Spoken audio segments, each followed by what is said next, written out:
Mobile internet, it's a complicated topic. We're going to give you a quick overview.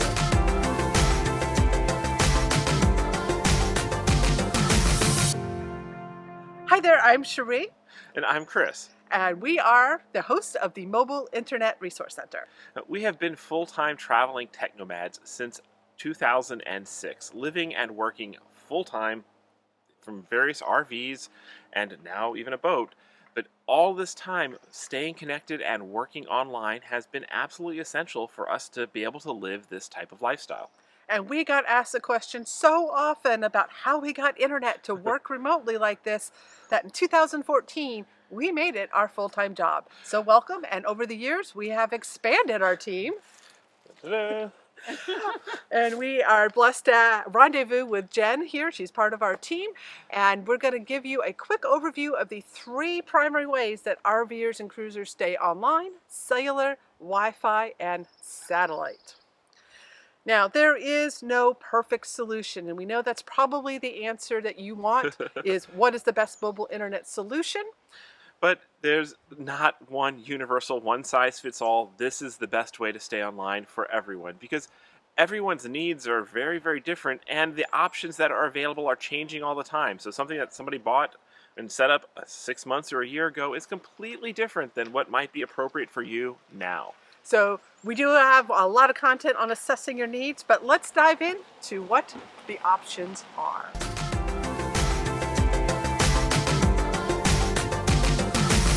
Okay, the first option that RVers and cruisers use to keep online is cellular, and it is probably the most popular option that's out there. And the reasons are good because cellular signal is in a lot of places. It has grown exponentially over the last decade to be a viable option for keeping connected as you roam across the country. It also can be blazing fast, especially as 5G is coming online and will continue to expand in the decade ahead. The cons of it is it can get pretty complicated. There are so many options for cellular, and there are basically three components to getting the right cellular connectivity for your needs. First is selecting your gear. It is as simple as hotspotting off of your smartphone or doing tasks on your smartphone or even a tablet. A cellular-enabled tablet can do a heck of a lot of stuff, especially if you put a keyboard on this. They have cameras and microphones. They're great for doing video conferencing with or even video broadcasting with. It's a great way to get a cheap plan and doing a lot of data right on this device. Next up, you can choose mobile hotspot devices. These are devices that you typically purchase from your cellular carrier, and they have a battery in them so they can run independently, and they take the cellular signal just like your phone uses and then converts it into your own personal Wi-Fi hotspot. They're called mobile hotspot devices, but you might also know them as jetpacks or MiFis, which are just branding terms. So these are a great option. They're simple plug-and-play solutions, and they might be a fit for your solution. You can also get complex and go with cellular embedded routers, some even with multiple modems inside, so you can be connected to multiple carriers at the same time.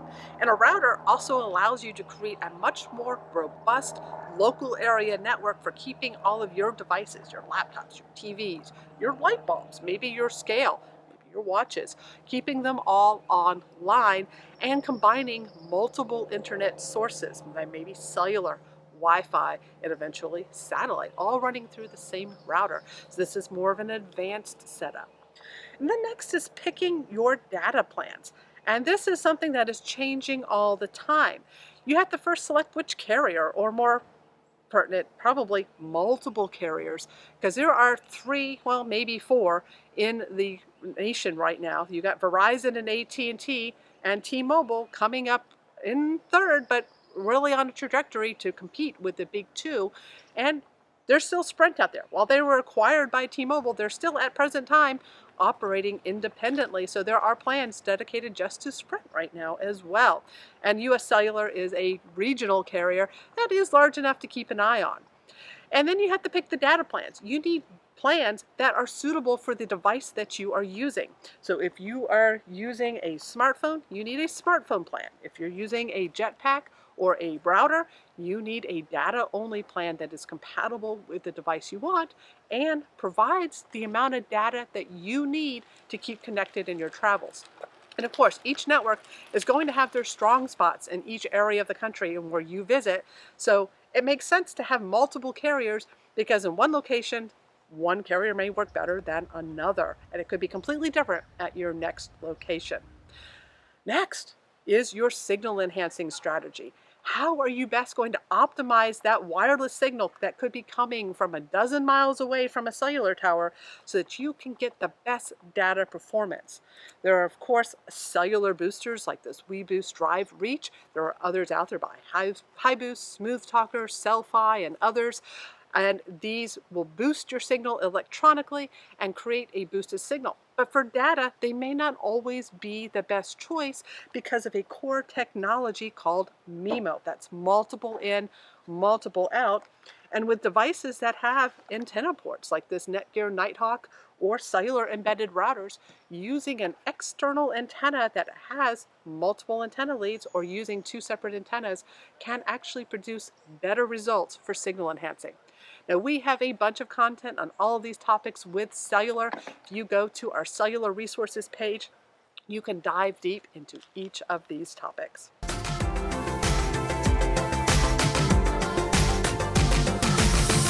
Another option for staying connected on the road is using a Wi-Fi access point. And a lot of people, when they start out, think that this is going to be a great solution. A lot of times, campgrounds, marinas, restaurants, libraries, they will provide a free Wi-Fi source. However, what you may find is that it's not always the best solution. The signal might not be that strong, or there could just be so many people using it that the speeds that you get are just not going to be that great. If you just have really basic needs like needing to check your email a few times a day, then this could be a perfect solution for you. But if you need to really be connected all day long, if you're doing a lot of data intensive activity like video streaming, then using free Wi-Fi may not be the best answer. There is equipment that you can use to try to improve the signal, but really all that equipment is going to do is help bring in the signal from far away closer to your RV. It's not going to do a whole lot to make the signal faster. So if you go test the signal at the campground store or wherever it's provided and it's not that strong, no type of equipment is going to improve that signal. The types of equipment available range from very inexpensive equipment that you can put on your window up to very expensive equipment that you would install on your RV, on your roof or something like that. So before you make that type of investment, you just need to really consider, are you going to be in places where there is a good enough Wi-Fi signal to boost? And if you're not going to be in that situation that often, that might not be the best type of equipment for you to invest in.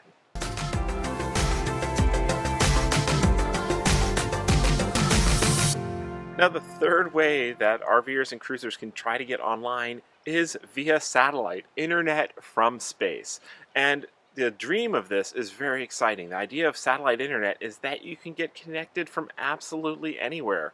As long as you can see, get a clear view of the sky, the satellite can reach you, you're connected anywhere you try to go. And that sounds great in theory, but the theory and the reality of satellite are pretty far apart. So you have to actually understand, is satellite going to matter for you? Now, the thing that the most important thing with satellite is it can be a great solution in the places where it is the only solution. So if you are out in some extreme rural places, deep boondocking, places like that, sometimes a satellite setup is not just the best option, it is the only option to get online, and it can be great. In other places, particularly in more urban places, well, satellites have capacity issues just like cellular and everything else does, and well, satellite might be overloaded and not work particularly well in a congested area. Now, and the other very important thing with satellites is your dish, whatever you're using to receive the satellite signal, needs to have a clear line of sight to the satellite. So if you're camped someplace in the woods like we are right now, there's not necessarily a clear line of sight that will always be able to see the satellite. You might be going in and out of service as the low Earth orbit satellites pass overhead and behind trees. But, well, the biggest concern with satellite is, well, most of the existing satellite options are not particularly mobile friendly. So there are a few kind of older legacy satellite plans that you can get that can be configured for mobile. Talk to a geostationary satellite, 23,000 miles up over the equator, and can give you pretty fast internet, but with the latency downside that comes from talking to a satellite that is so far away. And those can be configured to work anywhere you go if you set up the big tripod setup.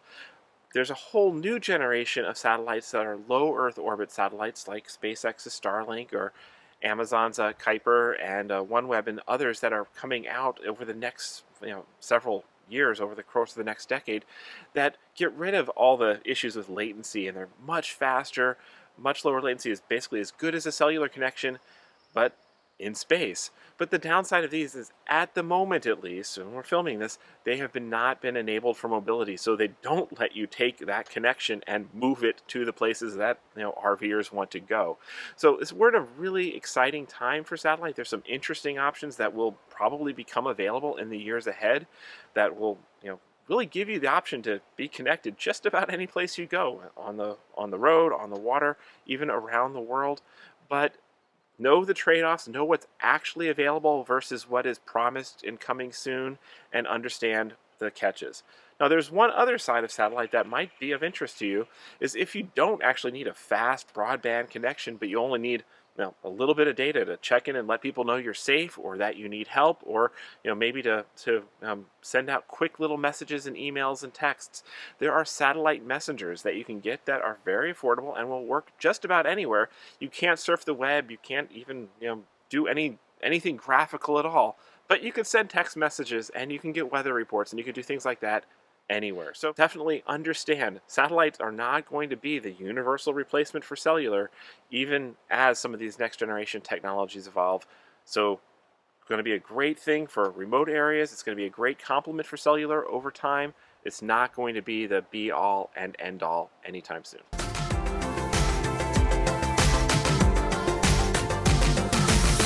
So we've got a ton of content at the Mobile Internet Resource Center here. So please subscribe to this YouTube channel. We put out a lot of news stories and video updates. Also, we've got an Internet for RVers and Cruisers Facebook group that is free to anyone to come and bring their basic questions and get pointed to resources. And then, of course, the mother lode, a huge amount of resources, is at mobileinternetinfo.com, our website, where there is a just ridiculous amount of free content, guides, things that you can dive deeper into. But if you really want to go deep, well, we've got our mobile internet aficionados. These are the members that support our site. None of this would be possible without our MIAs. We are member funded. We don't take sponsorship. There's not third-party advertising, and we don't take compensation from other vendors and manufacturers. It is all funded by our community. And for their support, they get a lot of extra resources, like our in-depth guides, our classroom. We even have a video classroom with interactive office hours with our staff. We have forums with interactive guidance and monthly webinars with Q&As with our members to answer their questions. We also have a bunch of reviews and additional content to help our members keep up to date on their options and select their right mobile internet setup. So if mobile internet is going to be an important part of your lifestyle, please do consider becoming a member, get the in-depth content and additional assistance, and help us make it possible to continue to support our RVing and cruising and nomadic communities. There's so much to cover, and it's so important for so many of us to stay connected, so hopefully we will see you there. These videos are brought to you by our premium members, our mobile internet aficionados. They make it possible for us to track this news and create these videos. If you like this video, please give it a thumbs up, leave a comment, subscribe to our channel, or better yet, consider becoming a member yourself.